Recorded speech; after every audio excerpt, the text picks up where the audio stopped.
Hello দর্শক, আসসালামু আলাইকুম। সবাইকে স্বাগতম জানাচ্ছি আমার আজকের পর্বে। আজকে আমি আপনাদের দুধ আর চাউলের গুঁড়া দিয়ে দারুণ মজার একটি নাস্তা তৈরি করে দেখাবো। আশা করছি আমার আজকের এই রেসিপিটি আপনাদের সবার কাছেই ভীষণ ভালো লাগবে। তো চলুন রেসিপিটি দেখে নিচ্ছি। এই রেসিপিটি তৈরি করার জন্য প্রথমে একটি মিক্সিং বলে 1 কাপের থেকে একটু কম পরিমাণ শুকনো চাউলের গুঁড়া দিয়ে দিচ্ছি। আপনারা চাইলে এখানে ভিজা চাউলের গুঁড়াটা ব্যবহার করতে পারবেন।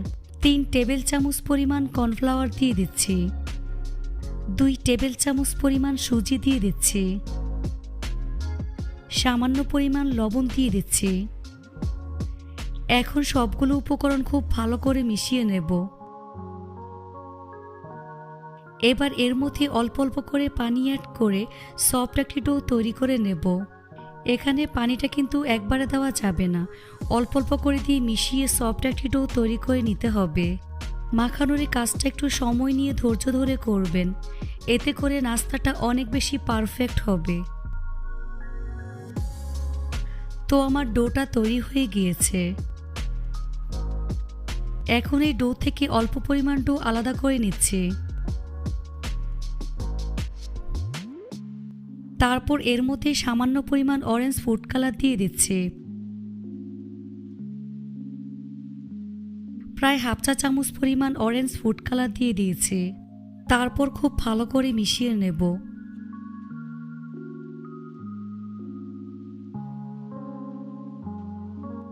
মিশানো হয়ে গিয়েছে। এখন অরেঞ্জ কালার ডো থেকে সামান্য পরিমাণ ডো নিয়ে এভাবে হাতের তালুর সাহায্যে গোল বলের মতো তৈরি করে নিতে হবে। তো এইরকম ছোট বলের মতো তৈরি করে নিয়েছি। এখন একটি প্লেটে নিয়ে নিচ্ছি। এখন সাদা ডো থেকে সামান্য পরিমাণ ডো নিয়ে একইভাবে হাতের তালুর মধ্যে ঘুরিয়ে ঘুরিয়ে বল করে নেব। খেয়াল রাখবেন এর মধ্যে যেন কোনো প্রকারের ফাটল না থাকে। এখন অরেঞ্জ কালার বলের সাথে রেখে দেব। একইভাবে আরও কিছু সাদা বল তৈরি করে তারপর হাত দিয়ে চেপে সেট করে দিতে হবে।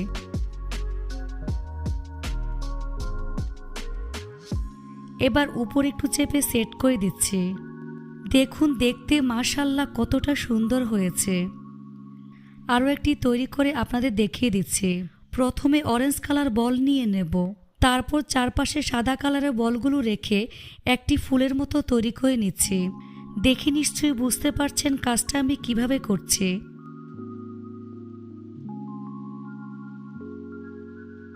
তারপর আঙুল দিয়ে একটু চেপে দিচ্ছি যাতে করে একটি আরেকটির সাথে লেগে থাকে।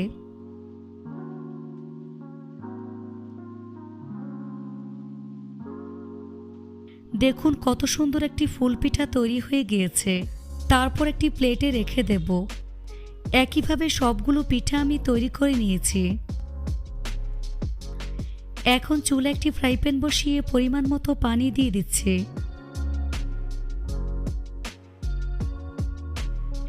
পানির মধ্যে যখন বলক চলে আসবে তখন এর মধ্যে পিঠাগুলো একে একে দিয়ে দিচ্ছি।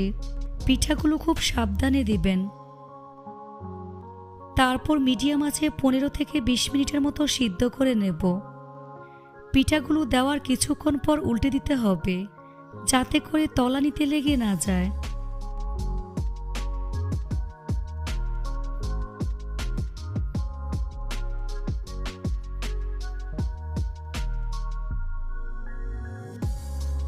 বিশ মিনিট পর দেখুন আমার পিঠাগুলো সিদ্ধ হয়ে গিয়েছে। এখন ছাঁকনি দিয়ে পিঠাগুলো পানি থেকে উঠিয়ে পানি ভালো করে ঝরিয়ে একটি প্লেটে নিয়ে নিচ্ছি।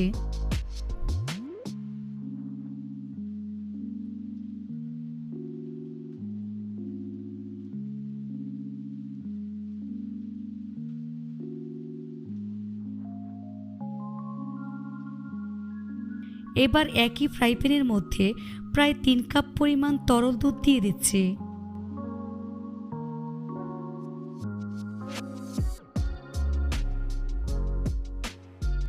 হাফ কাপ পরিমাণ চিনি দিয়ে দিচ্ছি। 2 টেবিল চামচ পরিমাণ গুঁড়া দুধ দিয়ে দিচ্ছি। 1/4 কাপ পরিমাণ শুকনো নারকেলের গুঁড়া দিয়ে দিচ্ছি। আপনারা চাইলে এখানে কোরানো নারকেল ব্যবহার করতে পারবেন। এখন সবগুলো উপকরণ খুব ভালো করে মিশিয়ে নেব। তারপর গ্যাস অন করে হাই হিটে দুধটাকে বলক তুলে নেব। সামান্য পরিমাণ এলাচের গুঁড়া দিয়ে দিচ্ছি। এলাচের গুঁড়া দুধের সাথে ভালো করে মিশিয়ে নেব। যখন দেখবেন দুধের মধ্যে বলক চলে এসেছে, তখন চুলার আঁচ মিডিয়ামে রেখে দুধটাকে 5 মিনিটের মতো জাল করে নিতে হবে। 5 মিনিট পর পিঠাগুলো একে একে দিয়ে দিচ্ছি।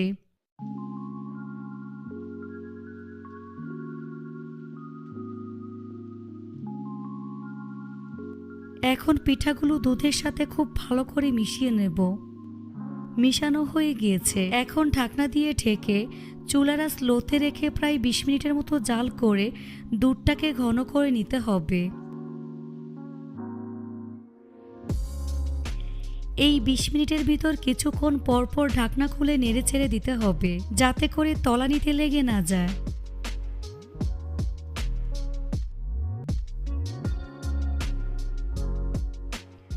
ফিরে আসলাম 20 মিনিট পর। দেখুন দুধটা শুকিয়ে অনেকটা ঘন হয়ে গিয়েছে। এখন চুলা বন্ধ করে এটাকে ভালো করে ঠান্ডা করে নিতে হবে। তারপর পরিবেশন করে আপনাদের দেখিয়ে দিচ্ছি। দেখুন মাশাআল্লাহ, দেখতে কতটা সুন্দর ও কতটা লোভনীয় হয়েছে। খেতে কিন্তু অনেক বেশি মজার হয়েছে। এভাবে একবার হলেও তৈরি করে দেখবেন। আশা করছি আপনাদের কাছে ভীষণ ভালো লাগবে। রেসিপিটি ভালো লাগলে অবশ্যই একটি লাইক দিবেন। চ্যানেলটি সাবস্ক্রাইব করার অনুরোধ রইল। আজ এখানে বিদায় নিচ্ছি। সবাই অনেক বেশি ভালো থাকবেন। আল্লাহ হাফেজ।